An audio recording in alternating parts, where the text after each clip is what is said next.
पाकिस्तान में तो ये आम है ना कि एक बीवी के साथ आप, मतलब एक बीवी से अगर आप नहीं हो तो आप दूसरी शादी, दूसरी से तीसरी फिर आप कर सकते हो। जी। तो हमारे तो रिलीजन में भी है, ये अलाउड भी चार है। शादियां अलाउड हैं तो इस्लाम में, हाँ। वो उस राइट को यूज किया गया। मैं आप पाकिस्तान से हैं? भी पाकिस्तान से हूँ। अच्छा, आप किस किस शहर में रहते हैं पाकिस्तान में? मैं लाहौर में रहती हूँ। अच्छा, आप लाहौर में रहते हैं। जी। अच्छा। Okay. So I was married with my cousin. हाँ He was not the first cousin. मेरी मदर और उनकी मदर कजन्स थी आपस में। जी। हाँ हाँ तो like it was a family marriage. So हाँ। मेरी तरफ से तो कम्प्लीटली अरेंज्ड मैरिज थी। जी। इनफैक्ट मैं थोड़ा सा अनकंफर्टेबल थी क्योंकि उनके घर का माहौल और हमारे घर का माहौल हम्म काफी हद तक डिफरेंट थे। सो हम्म एट दैट टाइम इमेच्योरिटी होती है, और आपको, आप जिस माहौल में होते हो आप उसको ही कंटिन्यू करना चाहते हो। तो मेरे हस्बैंड जो थे वो अब्रॉड रहते थे। उस हम्म वक्त स्पेन में उनका था। Hmm he was residing in Spain.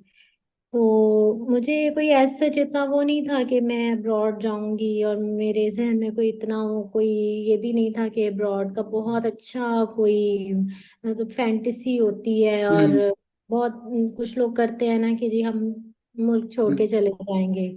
सबसे बड़ी जो चीज मेरी लाइफ में हुई कि मैं इनफर्टिलिटी में चली गई। ओके। मुझे बच्चे नहीं हुए। हम्म उनकी अपनी फैमिली के साथ कुछ टाइज चल रहे थे ऐसे कि हम्म। अगर इधर से नहीं होगा तो मैं दूसरी शादी कर लूंगा। हाँ हाँ। हम्म। लाइक यू नो कि पाकिस्तान में तो ये आम है ना कि एक बीवी के साथ आप, मतलब एक बीवी से अगर आप नहीं हो तो आप दूसरी शादी, दूसरी से तीसरी फिर आप कर सकते हो।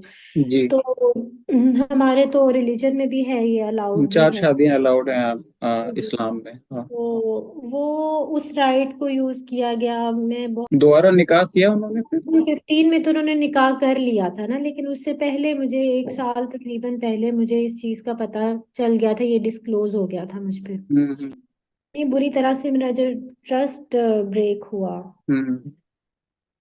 वो अभी तक मेरे दिमाग से निकल नहीं पाया। बहुत बहुत बड़ी चीजें हुई, मेरे पेपर्स डिस्ट्रॉय किए गए वहां पर। 5 इयर्स का मेरा वीजा था, जो 5 इयर्स के बाद मुझे परमानेंट रेजिडेंसी मिलनी थी।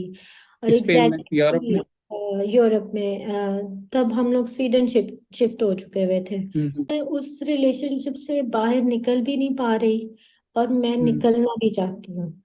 निकलना चाहते हैं आप? निकलना चाहती हूँ क्योंकि मैंने हर तरह की कोशिश भी करके देख ली है। मैं इवन के उनकी उस वाइफ से भी मिली हूँ, मैं उनके बच्चों से भी मिली हूँ, मैंने उनके साथ भी कॉम्प्रोमाइज करने का ट्राई किया है। बट लाइक मैंने पहले भी कहा है कि आप अपनी हद तक आप खुद को समझा सकते हो, आप दूसरों सच को बात है। नहीं कर सकते। मैं बस ये बोलना चाहूंगा कि एक रास्ता तो बंद करना पड़ेगा अगर आगे नए दरवाजों के थ्रू नए जीवन में जाना है। देखिए, जब गाड़ी चलाते हैं, है ना, गाड़ी चलाते हैं, मंजिल होती है सामने, तो फिर तो आगे ही देखना पड़ेगा। होता है रियर व्यू मिरर, मगर अब उस रियर व्यू जहां से पीछे दिखता है, साइड के जो शीशे होते हैं गाड़ी में, उसी में देखते रहेंगे तो गाड़ी आगे बढ़ा नहीं पाएंगे। So what I am saying is, ये टेंडेंसी चली जाती है जब आपको लॉ ऑफ अट्रैक्शन का पता चलता है दैट कोई दूसरा व्यक्ति रिस्पॉन्सिबल है। मैं दूसरे व्यक्ति को ना कटघरे में खड़ा कर रहा हूँ, ना बरी कर रहा हूँ। उन्होंने जैसा काम किया उनके जीवन में आएगा, वही कर्मा है, वही लॉ ऑफ अट्रैक्शन है। जिस तरह की एनर्जी आप देंगे वो आपकी लाइफ में भी रिफ्लेक्ट होंगी। जी। बट थोड़ा सा सुनने में